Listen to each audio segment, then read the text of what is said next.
ভর্তা প্রেমীদের জন্য আজকের এই রেসিপি। বিসমিল্লাহির রহমানির রহিম। আসসালামু আলাইকুম। Welcome back to FOM kitchen.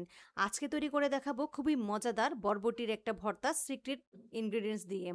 চলুন চলে যাই এফওএম কিচেনে। এখানে কড়াইতে বরবটি মাঝখান বরাবর কেটে দুটা কাঁচা মরিচ আর পানি দিয়ে সিদ্ধ করে নিব, পানিটা শুকিয়ে নিব।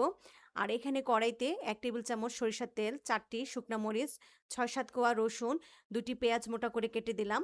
আর যে সিক্রেট ইনগ্রেডিয়েন্টস সেটা হলো মিষ্টি কুমড়া পাতলা করে কেটে দিলাম। আর দিলাম চিংড়ি দিয়ে লালচে করে ভেজে নিব। 4টি কাঁচা মরিচ একটু মাথাটা কেটে দিব, তাহলে কিন্তু ফুটবে না।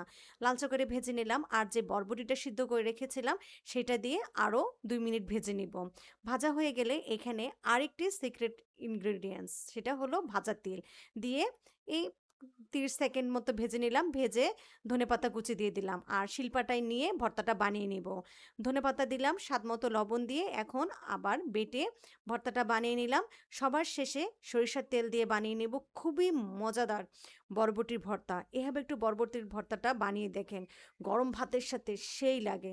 ভাতটা মনে হয় একটু বেশি বানাতে হবে, আর ভাতের সাথে গরম ভাতের সাথে এই ভর্তাটা সেই রকম লাগে। রেসিপিটা ভালো লেগে থাকলে লাইক কমেন্ট সাবস্ক্রাইব করবেন, পাশেই থাকবেন। আসসালামু আলাইকুম।